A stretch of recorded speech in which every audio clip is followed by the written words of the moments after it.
CST à nouveau un récit sans filtre que livre Jean-Jacques Debout avec son ouvrage La couleur des fantômes, édition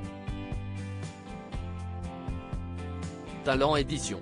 Et quelles sont passionnantes les histoires du mari de Chantal Goya, au fil du temps.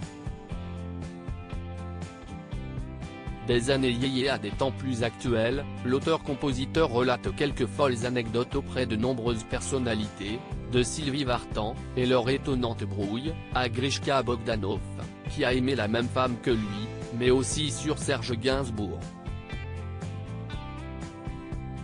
Un épisode hallucinant puisque Jean-Jacques Debout raconte ce soir où le père de Charlotte Gainsbourg s'est coupé le cou avec une lame de rasoir, pour draguer une fille.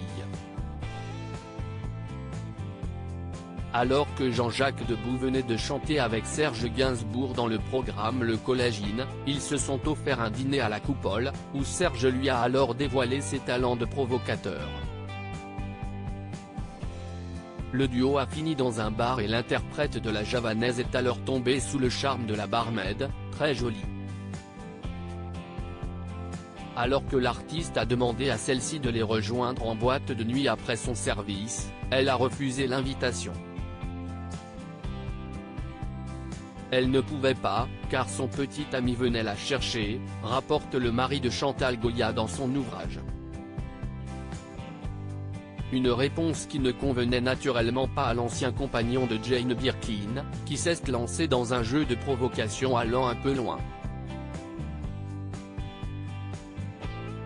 Il allait se suicider et se trancher la gorge à cause d'elle. Serge lui rétorqua que si elle n'acceptait pas, il allait se suicider et se trancher la gorge à cause d'elle, peut-on lire. CST alors qu'il sortit de la poche de sa veste une lame de rasoir qu'il promenait sur son cou en se coupant légèrement. Jean-Jacques Debout continue cet improbable récit, ce qui faisait couler quelques gouttes de sang sur le col de sa chemise blanche. Gainsbourg répétait que puisqu'elle avait refusé son invitation, il avait décidé d'en finir. Et la pauvre jeune femme a fini par s'évanouir. CST alors que la jeune fille tomba à la renverse derrière son bar, écrit l'auteur-compositeur. Elle était tombée dans les pommes, comme on dit, ne le connaissant pas, traumatisée à la vue du sang. Le patron de la Coupole a dû appeler le SAMU et Serge Gainsbourg et Jean-Jacques Debout sont allés à ses côtés jusqu'à l'hôpital Necker. Une nuit assez rocambolesque.